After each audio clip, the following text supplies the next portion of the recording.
In the past, you had to choose between Apple, Windows, and Linux if you wanted to build a top-tier desktop application. And it has been the case for several years that there are platforms that allow you to make desktop applications for different operating systems with more or less the same code base. There is one such platform that I'm touching on today called Avalonia, and it is the platform that I have chosen. The reason I have chosen it is I've tested it out and it leverages the .NET platform. .NET is a platform that I've been using for over 24 years. And one of those platforms within .NET is Microsoft Windows Presentation Foundation, or WPF for short. Here I am compiling a WPF application that I have maintained since 2023. And this WPF application does everything that I want it to do and meets all the goals that I have for it. There's only one problem. Microsoft WPF, as the name suggests, only runs on Windows. What if I want the same type of application on a Mac? So one of the things that I was trying to do in this particular process on this particular day was to update my software application and do so through Visual Studio. And as usual, Visual Studio takes forever and a day to update. And in this case, it would take well over an hour for it to update. I don't know why, but it takes like 5 gigabytes of data for Visual Studio to reach its full potential these days. And so while I was waiting for that, I said, let me multitask and go to GitHub where I have my code hosted, and let me download the last snapshot of my software application that I have in WPF so that I can prepare for the update. And there are a couple of ways to do this. You can use the command line and quickly download your code onto your system into a directory so that you're ready to work with it. I decided on this particular day that I would download a zip file.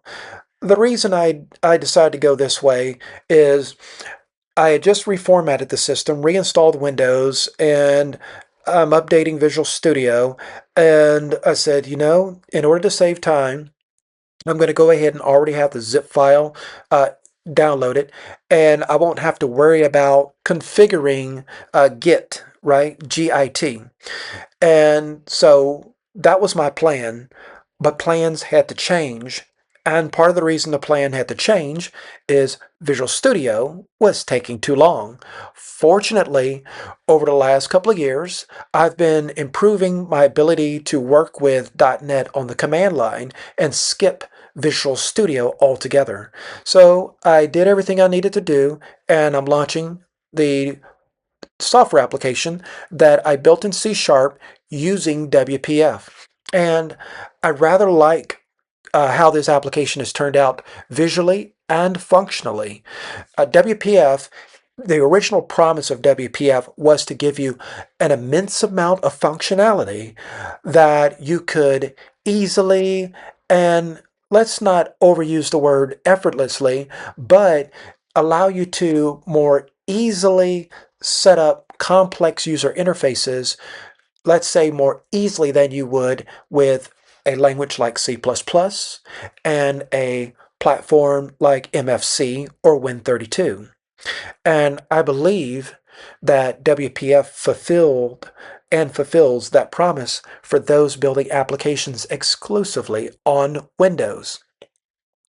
And in this case, I was able to build the WPF application in my own eclectic way and derive a software process that is fast, that is streamlined, and has a slight visual appeal to it.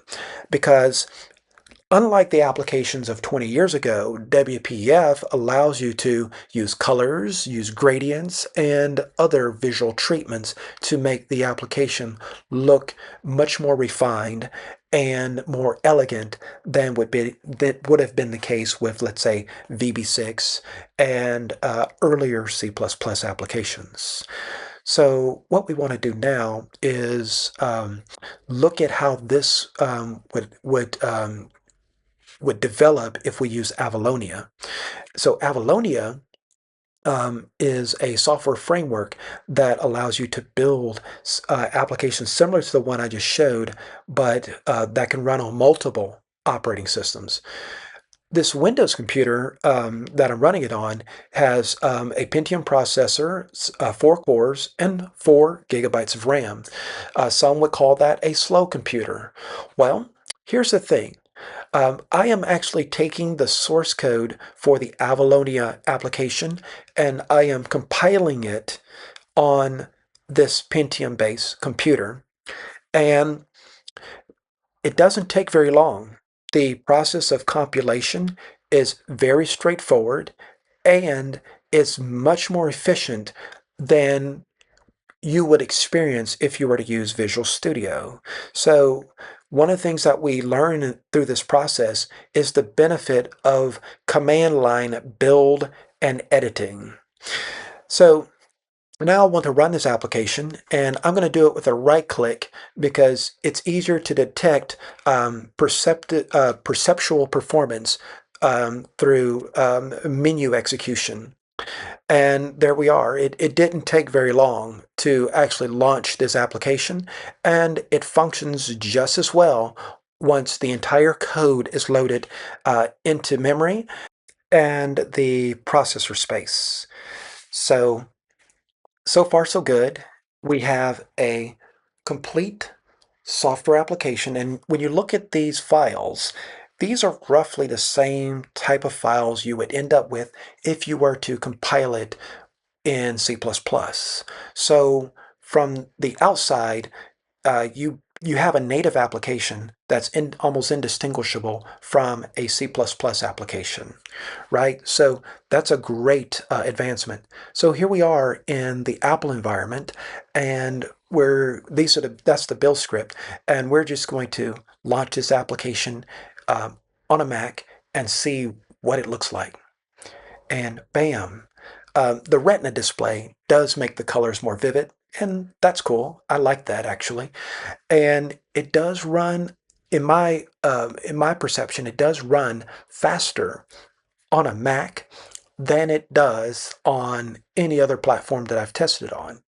And I think that just is due to the efficient nature of Apple hardware. And here I'm going to shorten some of the words for the feeds just so that we can load those tabs a little more cleanly. And let's see, let's close this out. And the updates are instantaneous. And you'll notice that it moves very fluidly from tab to tab, as well as vertically as we move down different feed articles. And so I couldn't be more pleased with how this has turned out. The ability to run this on Windows, the ability to run this on a Mac, and have it compiled, right? Have it compiled. So the importance of that is the application is built in .NET, and typically you would have to have .NET installed on the system.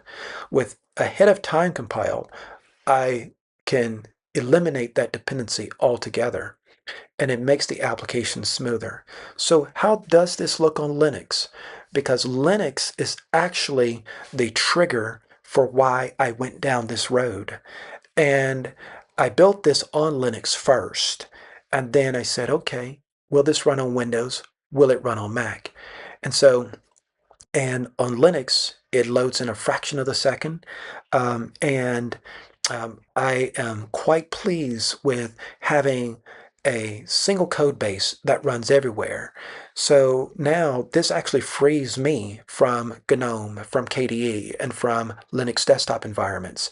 I can just focus on the design of my application independent of these other concerns and have tremendous flexibility and capability. Well, that's it, and I'll see you later.